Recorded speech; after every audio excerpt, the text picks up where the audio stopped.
Okay, so actually, I think, like I'm a pretty nice guy. I don't really have too many enemies at all, and but so I come onto YouTube, right, and I give like to me it's kind of like, I'm not a bully, but I play one on YouTube, right, and the whole idea is it's kind of like a hazing ritual in a fraternity, right? But I mean, I had it even since I was a kid, where it's just like, if someone is getting a drink out of a water fountain, you might push their head into the water a little bit, so they're like, "Hey, what's that about?" Right? And it's kind of like fun and games with a little bit of drama added to it, and so it's kind of like, hey, your mom wears army boots, and they're like, hey, can we get off the topic of your mom? Yeah, I'm, I'm, yeah, I got off of your mom last week, type of joke, and it's just kind of this back and forth, right? And so, like, some people, like, I got on here and I picked on several people, and some of them, like, the ones that get me, um, or that I continue like a regular interaction with, they see like, oh, I'm just kind of playing with them, you know what I mean? And I actually have like several people that know, I'm more, I don't know, I think I'm more buddy like than some strict somebody to make arguments with. But if I don't get that kind of feedback, like if my little game is perceived as serious, then my reaction is to maintain like a really serious posture, right? And just drive it into the goddamn ground. And I guess that's what I've done. But so, so it's kind of like, like, okay. And so, I'm dealing with a mature guy here. And it's kind of like, okay, well, if I'm going to buddy up with somebody, it's kind of like, well, misery likes company, as opposed to the frame. It's lonely at the top, or the Highlander, there can only be one, king of the mountain type of bullshit, right? And so if you're maintaining a defense for king of the mountain, you need to make certain that I'm not going to be able to knock you off, or nobody for that matter is going to be able to knock you off of the mountain top, right? And maybe you deserve that, right? You're really a strong YouTuber, and so that's great. And maybe I shouldn't be trying to chum up to you. Um, but it's kind of like, okay, so so you're you're um, saying in your last video, right? Like using these tactics of like, okay, is the community gonna admonish me because you're making, uh, you're vacating the premises, like, oh, class, I'm gonna go hang out in the hall until, dospook quits drawing those funny pictures of me and quits pestering me about this and that, um, and so it's kind of like I realized that um, your half critique will travel critique of me was absolutely off, right? It was entirely wrong, and I mean, because I didn't have a pre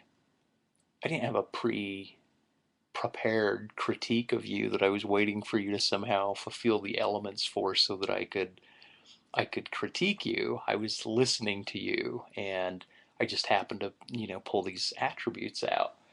And so I'm not guilty of the have critique will travel at all. And I sat there and I thought, God, he's used that line on like Piro, and I think maybe one or two other people, right? In comments or in videos. And now he's using it on me. And I sat there and I thought, he your your preset critique of other people is have critique will travel, right? And so anytime anyone, starts getting up on you, you'll throw that down on them, right? And so I guess kind of like in trying to since the beginning, since we started this drama and this back and forth, like it's been a real kind of roller coaster of spinning around and the sort. And yeah, so anyway, so in other words, I'm just throwing that back at you, right? And yeah, I mean, I'll criticize you for like it's almost like if we were playing King of the Mountain, right? And I'm like, oh, hey, take this point, take that point. It's like, and a lot of people do this, and so I'm wondering, okay, is Corey being protectionist? Is he like, okay, as somebody advances, you say, well, before you advance, read that book, read this book, right? Because my perception on it already eclipses yours. So if you're going to get up to speed, you better read these books. And it's kind of like throwing that out in front of you, right? And then if if if that doesn't work, then it's wait, I got a video. I've already addressed that. I've already addressed that topic. So here's one of my videos. Check it out, right? And then and if you don't get good feedback on that, then you come back with, oh, I'm a bad YouTuber. Like I don't have time to go into what you're saying, right? And then the last thing is, hey, hey, whatever that criticism was, that's have critique will travel.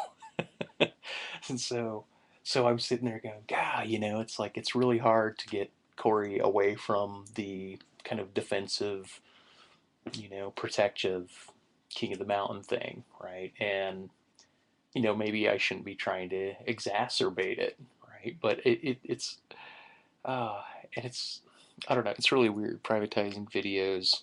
Like I just sat there and I thought, since the last video I made in this video, I'm like, well, maybe I better go check out his video again to see if there's any other things I want to address that he said. And you've got it privatized, right? And it's like, shit, I don't know, 3, 4, or 5 videos you probably privatized that I know of at least three now, right? The Mr. Cropper, that last one, and something about um, eugenics, right? And I mean, I privatize videos also, and that's fine. But anyway, so like, like what does it mean to backstep into a culture that doesn't have any of these attributes and like make a presumption about that culture, make assumptions and presumptions about that culture and describe what it is we can see and not necessarily think that the culture is strictly a just a culture of signals and signs, right? But that it is a language, right? That it's got it's got humming and whistling, it's got storytelling, but it may be like we may be required to call it a primitive culture, and then that considers the idea of maybe there was like humanity existed for so long um, with non-recursive languages before recursivity came in, and that it was still so much like our language that we can't just say it was a sign system or that it's just like animals because we're not communicating with animals. But it does kind of have me re-question the idea, well, if we pay attention enough to the songbirds, can we get an idea of, oh, those 4 chirps mean they're going to go left and these 4 chirps mean they're going to go eat or come my way or go that way? It's like, but I know that's not the difference that you are developing with Heidegger. But this is the whole idea, is that if this culture threatens the whole notion that humans have a world and animals have an environment, and the Piraha are this degenerate um, such that they only have an environment, right? And that they're so empirical and they're so in the moment that they're more like talking animals than we are. It changes, like to me, it undermines the difference of kind that Heidegger was suggesting. And I guess what I'm doing is I'm noticing that it's kind of ironic, like I'm trying to defend. a non-recursive language, and yet I'm so caught up in tracking you using extracting the embeddedness of what it is you're stating, right, in order to follow along in kind of this two-dimensional read of you to pull these aspects down, where at the same time you're so open to consideration and talking about public practices and how it is we are and dissecting languages, that all of the presumptions and all of the robustness of your delivery bumped into the absences in this kind of vacated language that I'm trying to present to you. Kind of seems as if it's a vacuum upon your descriptions, right? And I'm trying to like unplug like this whole robust sensation that you have. I mean, okay. So anyway, and I don't know whether or not you live in fear, like to what capacity in terms of information, like Emblem of Being dropped that video and we go listen to it and they're talking about dreamless sleeps, like somebody's in there talking about dreamless sleep. I'm like, well, Corey's has a book on dreamless sleep. He's treated this topic, not that I've read it, but apparently within that field a lot of people are discussing that idea. So are you going to feel happy with your attrition to that knowledge, or are you going to feel eventually eclipsed and dated by it?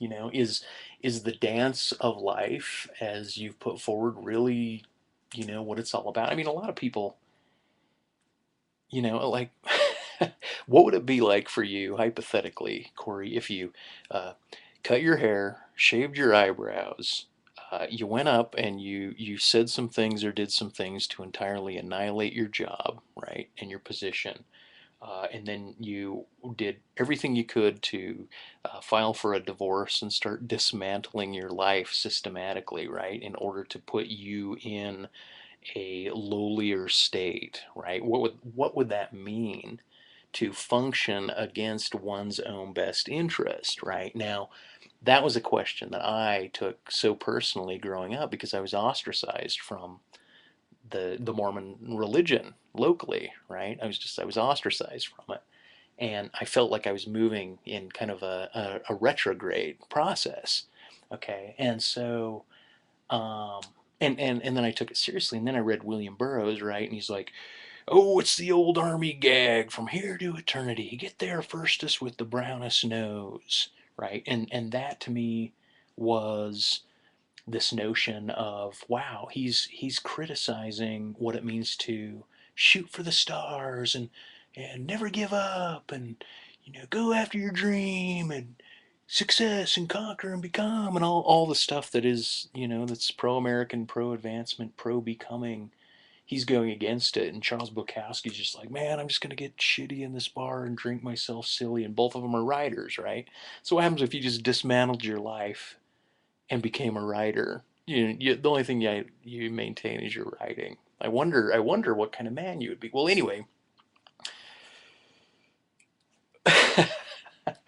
I don't want to disclose to you too much, but I have taken it so seriously, the dismantling and the breakdown of my own life, that it's really caused some damage. But it's been really interesting. So anyway, I don't honestly recommend it. I don't recommend it to anyone, but I've really gone against the notion of self progress, doing things in my own best interest. And I think that a lot of my harsh postures on YouTube are evidence of that. And so maybe now I can loosen up and change tactics on here. I don't know. There's so much depth to so many people on here. We can't really even get a taste of who it is they are or how it is they live. And so I'll stop, the harping on it. Like I said, I said my piece, and hopefully people understand. And I don't know. I don't know what to say. So, uh, wow. Well, good night and good luck.